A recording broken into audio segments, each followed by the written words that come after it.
você está no canal Amador, vamos aqui falar de mais uma leitura feita, uma leitura dessa vez, assim, trabalhosa, mas que no final é recompensadora, né?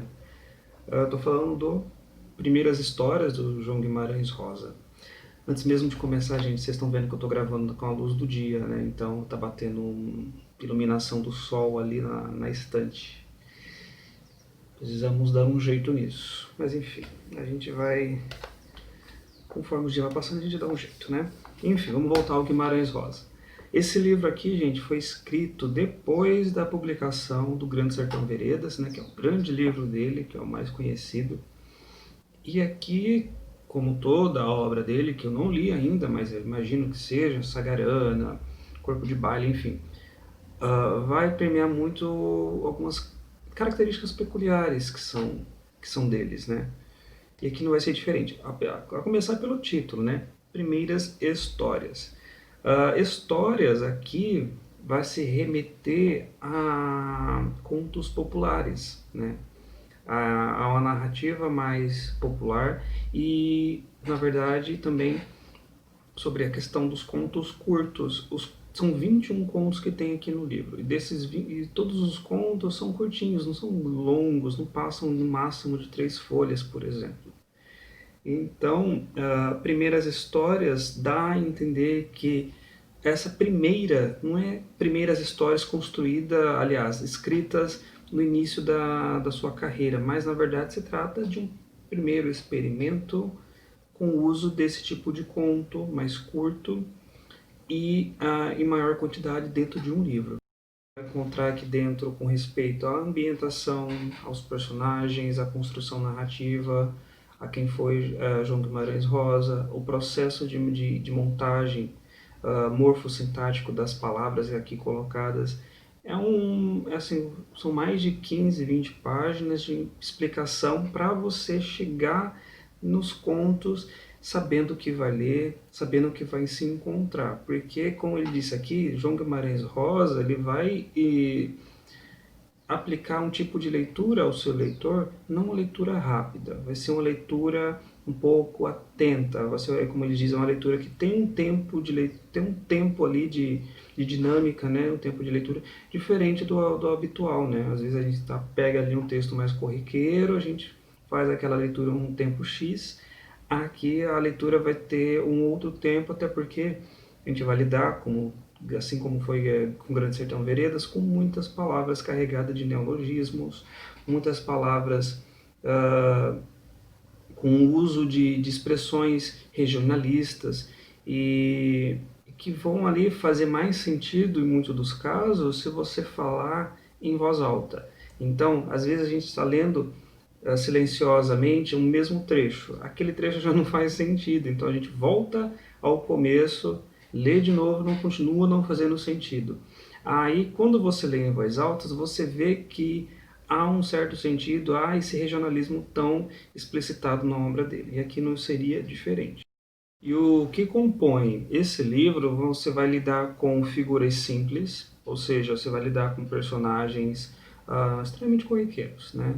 Vai ser uma menina, vai ser um jagunço, vai ser um patrão, ou seja, são pessoas ali que não estão dentro da alta roda da sociedade.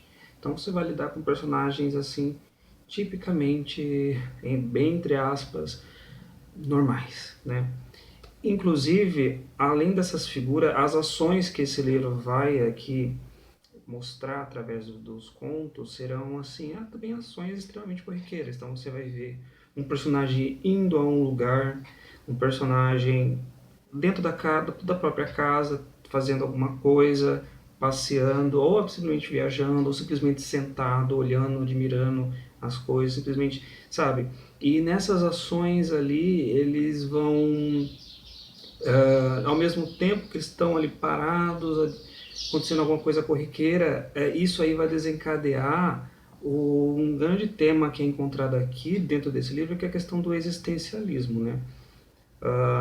Aqui no comecinho, como eu falei no texto explicativo que tem, eles vão falar que esse existencialismo vai existir tanto em personagens já adultos, né, em que alguma coisa vai desencadear ali, em que vão pensar sobre ele mesmo, sobre ao redor dele, e tanto vai existir em crianças, né? Eles falam que o foco em muitos dos contos são os adultos e as crianças. Ele que coloca os adultos como fanáticos, como doidos, e as crianças como aquelas descobridoras de ações assim corriqueiras que um olhar adulto não vai ter a mesma percepção, né?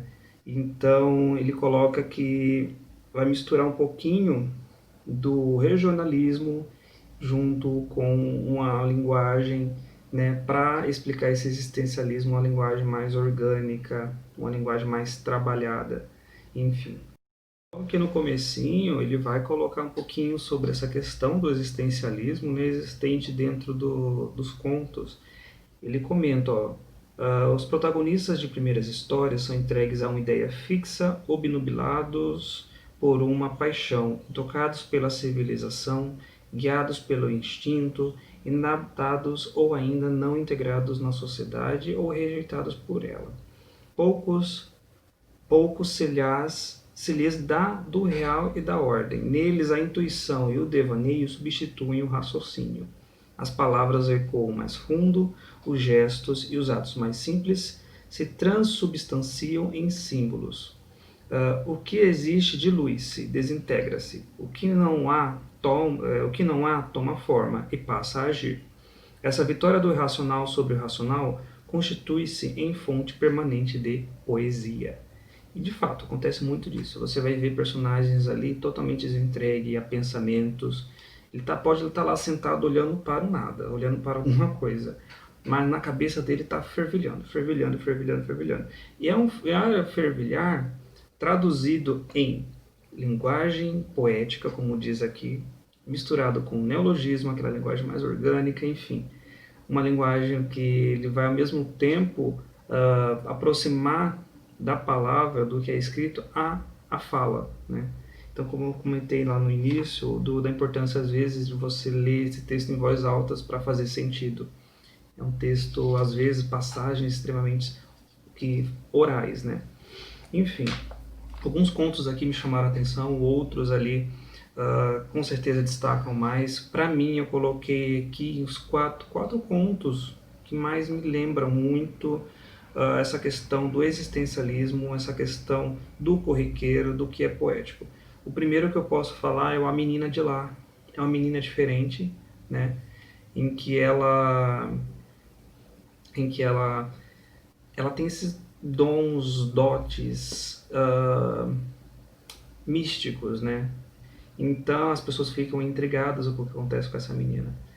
Ela tem toda uma áurea ali mística em volta dela que é interessante. O final do conto também é um final triste, mas é um final, não deixa de ser bonito, né? Enfim. O outro conto que eu achei interessante, que acho que também é muito pedido em vestibular, é A Terceira Margem do Rio. É um conto também extremamente existencialista, em que um pai decide do nada construir um barco, uma canoa, e decide ir embora sem dar completamente nenhuma uma justificativa para o motivo, para a saída dele, né? E o filho fica extremamente se questionando do motivo desse pai ter ido embora assim do nada. Ele vai atrás desse pai, né? Ele encontra ele na margem do rio, né? Aliás, na terceira margem do rio. E se você parar para pensar, a margem do rio geralmente tem duas, né? A desse lado e a do outro. Onde fica a terceira margem do rio? Eis a questão. Enfim, ele vai ao encontro desse pai, acontece algumas coisas, ele encontra o pai, né? Ele encontra o pai, é um pai ainda que continua distante, enfim. O outro conto chama-se Sequência. Esse é um conto bonitinho, porque ele vai narrar a história de uma vaca, e essa vaca ela está indo para uma fazenda, e assim, é uma vaca destemida, né? É uma vaca que vai enfrentar tudo e todos para chegar a essa fazenda. Inclusive, vai ali vai conseguir vencer um vaqueiro que vai atrás dela, né? É um conto ali que eu acho que só pela personagem vaquinha destoar um pouquinho dos outros contos, né? Me chamou muita atenção. E um conto também que eu gostei pra caramba é um conto que está no meio do livro, né? Chama-se O Espelho. É uma questão onde um personagem... Aqui, nesse conto O Espelho, inclusive, você não vê, por exemplo, o típico neologismo e o regionalismo muito evidente nesse ponto. É um ponto trazido um pouquinho mais para a linguagem que é normalmente conhecida como a linguagem culta, a linguagem padrão, em que o personagem está de frente ao espelho, olhando o seu reflexo e tendo esse momento de catarse, de existencialismo, que vai ali buscar a resposta para muita coisa do que anda o atormentando. Inclusive, você ter essa ideia do conto ou espelho no meio dos contos passa uma nova ideia quando você chega no final desse livro. Por quê? O primeiro conto desse livro vai contar a história de um menininho que vai viajar, né? E esse menino descobre muita coisa interessante através dessa viagem, quando ele encontra um peru, enfim, ele fica todo entusiasmado, depois o peru some, ele completamente entregue à comoção, à tristeza. E o último conto é reflexo desse, ou seja, vai contar a mesma história do menininho. Então, ou seja, quando você chega ao final desse livro, você vê o primeiro conto sendo reflexo do último, e um conto do meio é chamado O Espelho, logo de trás a ideia do quê? Do reflexo, de olhar um para o outro, o que você encontra no reflexo, no seu reflexo, por exemplo. Enfim, depois dessa ideia você volta de novo às ideias do primeiro conto. Peraí, primeiro conto é reflexo no último, o segundo ponto poderia ser reflexo no penúltimo, ou o terceiro ser reflexo no antepenúltimo. Enfim, passa essa ideia mesmo, de fato, da questão de ser uma história reflexo da outra. Não digo que são histórias que vão ser semelhantes, né? Semelhantes. Mesmos personagens, enfim. Às vezes os reflexos estão nas características típicas de um personagem que vai ter no outro, as características semelhantes na ambientação, ou até mesmo num tipo de crise existencialista que um personagem vai ter de um conto para outro. Isso aqui eu achei extremamente legal, porque passa essa ideia dos contos serem espelhados um no outro. E essa ideia de reflexo, essa ideia de espelho passa muito em todos os contos, né? Inclusive, você vê sempre ele olhando para o nada como se estivesse olhando para dentro de si. Esse nada seria o seu próprio reflexo, né? Aquela ação inteira, esse reflexo passa a existir em tudo que é ação que ele vai olhar, que ele vai ali estar inserido, né, gente? Fica a dica aqui desse livro que é extremamente importante para leitura, para conhecimento, entender mais um pouquinho dos nossos personagens, dos nossos autores, em como isso simboliza muito da nossa cultura, né? Fica a dica aqui desse livro maravilhoso. E se você gostou do vídeo, né, gente, curta, se inscreva no canal, tem vídeo aí toda semana. Até a próxima.